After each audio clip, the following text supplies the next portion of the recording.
स्वदेश तथा विदेशमा रहनुभएका श्रमजीवी दिदीबहिनी तथा दाजुभाइहरू, मे दिवस 2020 को अवसरमा हार्दिक शुभकामना। बितेका 131 वर्षदेखि औपचारिक रूपमा मे 1 का दिन संसारभरिका श्रमिकहरूले अन्तर्राष्ट्रिय श्रमिक दिवस मनाउँदै आएका छन्। यो दिन काम गर्नेमाथि काम लगाउनेहरूबाट भएको ज्यादतीलाई अन्त्य गर्न ट्रेड युनियनहरूले सुरु गरेको आन्दोलनको स्मरणमा मनाउन थालिएको हो। श्रमिकहरूको काम, मनोरञ्जन र आराम बीच सन्तुलन कायम गर्ने माग स्थापित गरिएको दिनका रूपमा यस दिवसलाई स्मरण गर्ने गरिन्छ। नेपालको श्रम आन्दोलनले यस दिवसलाई श्रमिकहरूको सम्मानित, समृद्ध र सृजनशील जीवनको लागि भएका सबै आन्दोलनहरूको स्मरणमा मनाउँदै आएको छ। पछिल्ला केही वर्ष यता हामीले यस दिवसलाई नेपाली श्रमिकहरूको एकता र उपलब्धिको उत्सवका रूपमा पनि मनाउँदै आएका छौँ। हरेक वर्ष श्रमको संसारमा भएका उपलब्धिहरूको चर्चा गर्ने र गर्न बाँकी कामहरूलाई पुरा गर्ने अठोट गर्ने दिनका रूपमा पनि मे 1 लाई लिँदै आएका छौँ। तर यस वर्षको मे दिवस हामीहरू भिन्न रूपमा मनाउँदैछौँ। कोरोना भाइरसको महामारीका कारण हाम्रो श्रमको संसार अहिले लकडाउनमा छ। मैले पहिले पनि भनेको छु, अहिले यति बेला विश्वभरिका कोरोना प्रभावित 210 मुलुकमा जस्तै हाम्रो देशको पनि उत्पादन प्रणालीको कडी टुटेको छ। हाम्रा सृजनशील हातहरू यतिखेर लकडाउनमा छन्। हाम्रो श्रमको प्रतीक्षामा रहेका उत्पादनका साधनहरू पनि लकडाउनमै छन्। अहिलेको लकडाउन विश्वव्यापी हो र यो बाध्यकारी रहेको छ। कोरोना भाइरसका कारणले यसलाई स्वीकार्नु परेको बाध्यता हाम्रा अगाडि छ।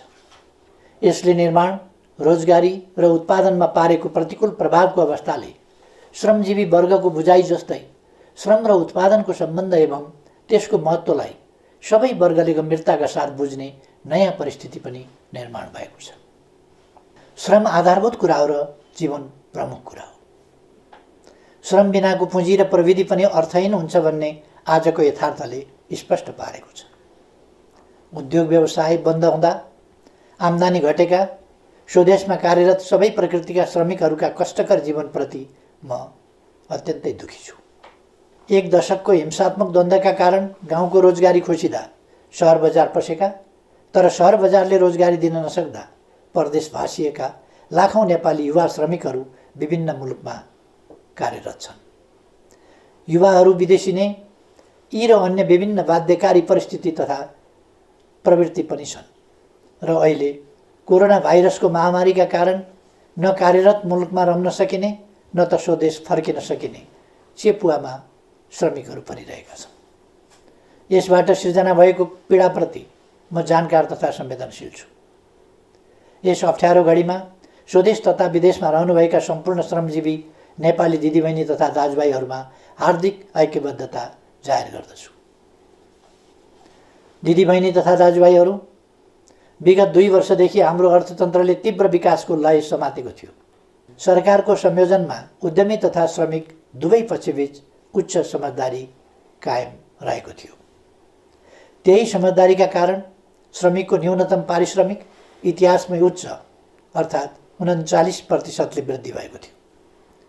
नियमित जस्तो औद्योगिक द्वन्द्वको पीडा झेलिरहेको नेपाली श्रमको दुनियाँमा हडताल र तालाबन्दी सबैले बिर्सिसकेको नमिठो सपना जस्तो भइसकेको थियो।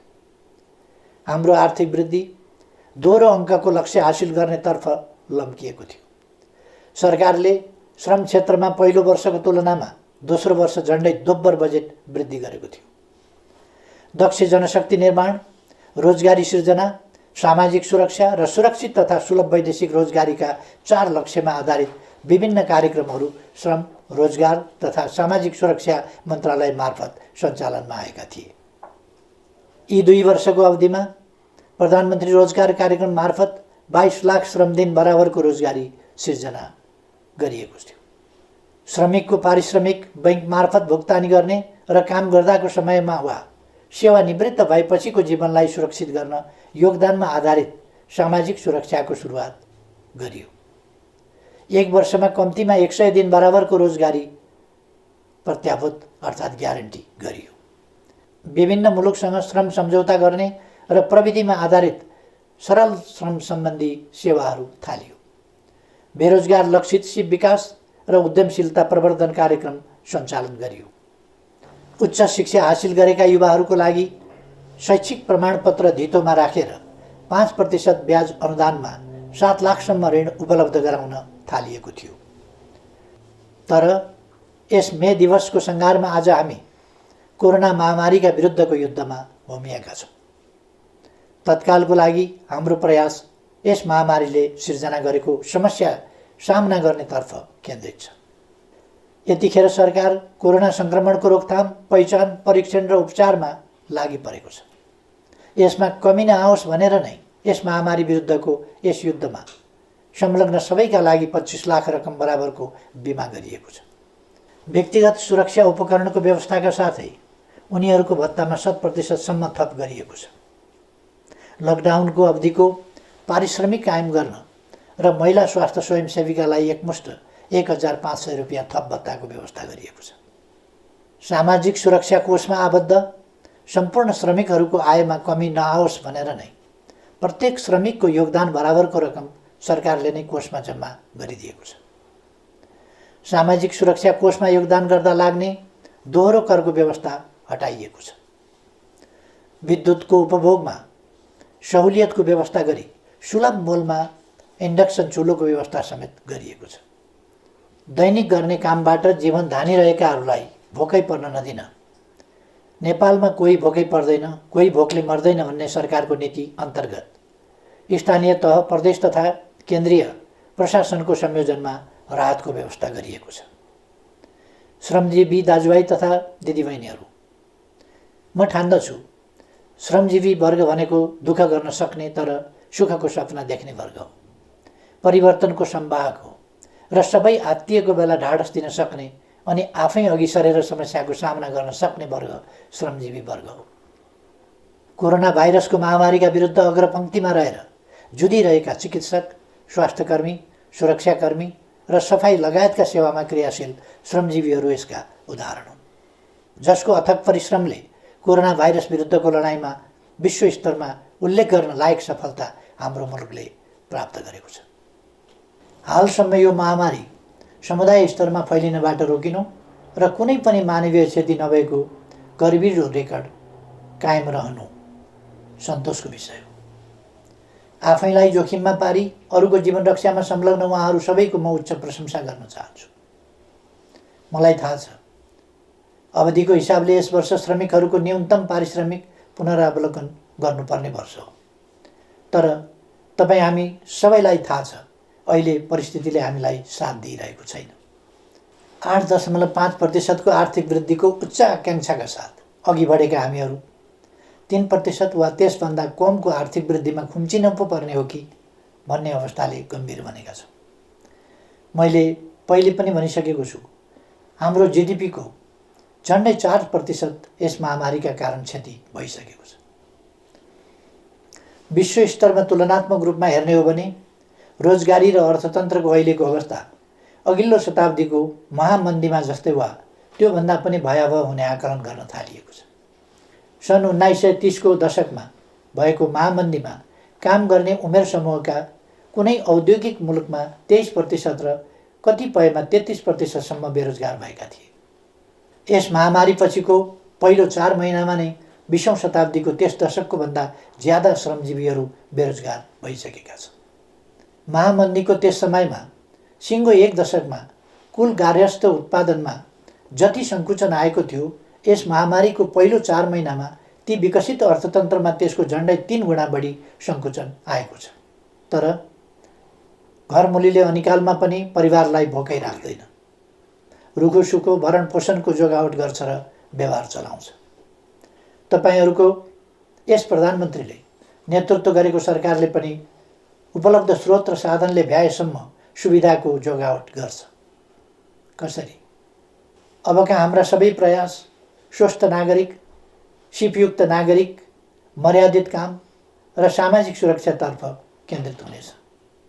भूकम्पपछिको यस दशकलाई हामीले पुनर्निर्माणको दशक भने चाहिँ अबको हाम्रो पहिलो लक्ष्य कोरोनाबाट हाम्रो समाजलाई मुक्त बनाउनु हुनेछ। यसभन्दा अघिल्ला सम्बोधनहरूमा पनि मैले चर्चा गरेको थिएँ। यस महामारीले जनस्वास्थ्यको क्षेत्रमा हाम्रो अभिगत उदाङ्गो पारिदिएको छ। जसरी 20औं शताब्दीको महामन्दीले पुँजीवादी प्रणालीको चरित्र नै फेर्ने गरी अर्थव्यवस्थामा कल्याणकारी आयाम थप्न विकसित मुलुकलाई बाध्य पार्यो, यस महामारीले हामीलाई स्वास्थ्य संरचनामा थप लगानी गर्न प्रेरित गरेको छ। हाम्रो संविधानले ग्यारेन्टी गरे चाहिँ स्वस्थ नागरिक निर्माण गर्न स्वास्थ्य बिमा सहितको जनस्वास्थ्यमा र सिपयुक्त नागरिक निर्माणका लागि शिक्षामा लगानी वृद्धि गरिनेछ। आजको लागि स्वास्थ्य, भोलिका लागि शिक्षा अबको हाम्रो दिशा हुनेछ। यस महामारीको प्रभावले आत्मनिर्भर अर्थतन्त्रको महत्त्वलाई पनि अझ बढी स्पष्ट पारेको छ। अबका हाम्रा कदमहरू निश्चय नै त्यस दिशातर्फ सुदृढ ढङ्गले उन्मुख हुनेछ। कोरोना महामारी विरुद्धको लडाइँमा एक हुँदै श्रमिकको रोजगारी, आय र सामाजिक सुरक्षा सुनिश्चित गर्ने दिशातर्फ हाम्रो सम्पूर्ण प्रयास केन्द्रित हुनेछ। सबैभन्दा पहिले टुटेको उत्पादन सम्बन्धको कडीलाई जोड्ने र अवरुद्ध उत्पादन प्रणालीलाई सुचारू गरिनेछ। राहत सुविधा अल्पकालीन उपाय मात्रै हो, सबैलाई काम हाम्रो पहिलो लक्ष्य हुनेछ। श्रमसँग जोडिएकाहरूलाई सामाजिक सुरक्षा प्रणालीमा आबद्ध गरिनेछ। काममा जो छन् उनीहरूका लागि न्यूनतम पारिश्रमिक सुनिश्चित गरिनेछ। काममा संलग्न कसैको पनि आम्दानी रोकिने वा खोसिने स्थिति आउन दिइने छैन। सङ्घ, प्रदेश र स्थानीय तहमा श्रम प्रदान प्रविधि परिचालनको प्रबन्ध गरिनेछ। श्रम र प्रविधिको संयोजन तथा ज्यालासहित जनसहभागिताको विकास मोडेल अवलम्बन गरिनेछ। वैदेशिक रोजगारीबाट फर्किएकाहरूलाई उनीहरूले हासिल गरेको दक्षता अनुरूपको स्वरोजगारी सृजना गर्न सरल कर्जा र प्रविधि हस्तान्तरणको प्रबन्ध गरिनेछ। स्वदेशमा रहेका वा विदेशमा रोजगारीमा जान नपाएकाहरूलाई प्रधानमन्त्री रोजगार कार्यक्रममा जोडिनेछ। विभिन्न मन्त्रालय, निकाय र सार्वजनिक संस्थाहरू मार्फत सिर्जना भएका कामका अवसरहरू नेपालीलाई नै सुनिश्चित गर्ने व्यवस्था मिलाइनेछ। यस सन्दर्भमा हाम्रा श्रमिकहरूमा रहेको सिपको खाडलका कारण हुन सक्ने श्रमिकहरूको अभावलाई सम्बोधन गर्न प्राविधिक शिक्षा तथा व्यावसायिक तालिम परिषद र श्रम तथा सिप तालिम सम्बन्धी सबै निकायका कार्यक्रमहरूलाई एकीकृत रूपमा परिचालन गरिनेछ। सिपको अन्तरलाई सम्याउन आवश्यक परेमा सबै पालिका तहमा छोटो अवधिका घुम्ती तालिम शिविर समेत सञ्चालनमा ल्याइनेछ। हाम्रो युवा जनसङ्ख्याको जनसाङ्ख्यिक लाभलाई अधिकाधिक सदुपयोग गरिनेछ। त्यस्तो युवा जनशक्ति जुन उत्पादक जनशक्ति हुनेछ, त्यस्तो उत्पादक जनशक्ति जुन सिपयुक्त र पुँजीसहितको प्रविधियुक्त हुनेछ, त्यस्तो युवा शक्ति जुन अन्वेषण र व्यावसायिक ज्ञानयुक्त हुनेछ। कृषिको आधुनिकीकरण र व्यावसायीकरण मार्फत समेत उत्पादन र रोजगारी वृद्धि गरिनेछ। जमिन नहुने श्रमिकहरूका लागि भूमि बैङ्कलाई कार्यान्वयनमा ल्याई त्यसैको माध्यमद्वारा भूमिको व्यवस्था गरिनेछ। बैङ्कहरूबाट सुलभ कर्जाको बन्दोबस्त गर्ने र सरकारद्वारा सिप तालिमको प्रत्याभूति गरी समन्वयात्मक ढङ्गबाट कामलाई अघि बढाइनेछ। विगतका जनआन्दोलन र द्वन्द्वकालका युवा तथा अरू घाइतेहरू अझै पनि उपचारविहीन अवस्थामा रहिरहेका छन्। तिनको उपचारका लागि सरकारले पटक पटक गरेका आह्वान र प्रयासहरूको सन्देश उचित रूपमा सम्प्रेषण हुन सकेन। म आह्वान गर्दछु सम्पूर्ण घाइतेहरू प्रशासनको सम्पर्कमा आउनुहोस्। अब आफ्नो शरीरमा गोली र छर्रा बोकेर नबस्नुहोस्। उपचारको प्रबन्ध सरकारले गर्छ। यस प्रयासबाट घाइते भई अशक्त अवस्थामा रहेकाहरू पनि निको भएर स्वाभिमानपूर्वक रोजगारीमा फर्कन सक्ने अवस्थाको समेत सिर्जना हुनेछ। दिदीबहिनी तथा दाजुभाइहरू, नेपाली समाजको परिवर्तन र अहिलेको स्थायित्व एवं विकासको परिस्थिति आफै निर्माण भएको होइन। सही विचार र गन्तव्यमा आधारित बलिदानपूर्ण सङ्घर्ष र सचेत प्रयासबाट मात्र यस परिस्थितिको निर्माण भएको हो। आज नेपालका केही सञ्चार माध्यमहरू र सामाजिक सञ्जालहरूमा पनि स्थिरता, स्थायित्व र विकासका विरुद्ध देशलाई अस्थिरतातर्फ धकेल्ने प्रकृतिका प्रयासहरूको समाचार सम्प्रेषण र चर्चा भइरहेको देखिन्छ। एकातिर सम्पूर्ण नेपाली जनता र सिङ्गै विश्व कोरोना महामारीका विरुद्ध लडिरहेको अवस्था छ, अर्कातिर यही अप्ठ्यारो परिस्थितिलाई मौका छोपेर अस्थिरताका त्यस्ता प्रयासहरू गरिनु दुःखद कुरा हो। आफ्ना ससाना स्वार्थ वा कुनै गलत उद्देश्यका साथ कसैले यस परिस्थितिलाई बिथोल्न र बिगार्न खोज्छ भने सरकार, नेकपाका कार्यकर्ता र आम नेपाली जनतालाई यो किमार्थ स्वीकार्य हुँदैन। त्यस्ता प्रयासलाई सफल हुन दिइने छैन भन्नेमा म सबैलाई आश्वस्त पनि पार्न चाहन्छु। नेपालको राजनीतिक आन्दोलनले ट्रेड युनियन आन्दोलनलाई वैचारिक नेतृत्व गरिरहेको छ, तर नेपाली ट्रेड युनियन आन्दोलनले राजनीतिक आन्दोलनलाई धेरै कुरा सिकाएको छ। अप्ठ्यारोमा नहड बढाउने, अनिकालमा मिलेर बिउ जोगाउने, सहकालमा भएका नाफाको न्यायोचित वितरणमा सामाजिक संवाद गर्ने अनि विविधताबीच एकता कायम गरी अघि बढ्ने। ट्रेड युनियनले हामीलाई सिकाएको छ आपसी एकता र युनियन बनाउने भनेको भर्याङको खुड्किलो थपे जस्तै हो। तल्लो खुड्किलो बलियो भए मात्रै माथि पुगिन्छ। त्यसैले तल हेरौँ, माथि मात्रै होइन। त्यसैले म भन्न चाहन्छु, आजको अप्ठ्यारो घडीमा मिलेर अघि बढ्नुपर्छ युनियन जस्तै। हामीले आफ्ना आकाङ्क्षाको आकाशतिर माथि मात्र होइन, जनता भएतिर तल पनि हेर्नुपर्छ युनियनले भने जस्तै। कमी कमजोरी भए सच्याउनुपर्छ, तर अराजक होइन, अनुशासित हुनुपर्छ। समयको ख्याल गर्नुपर्छ, आफैलाई घात गर्ने होइन, इमान्दार बन्नुपर्छ युनियनले भने जस्तै।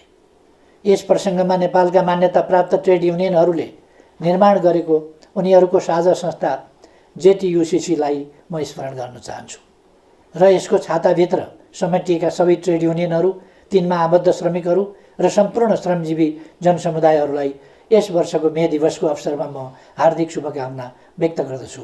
धन्यवाद।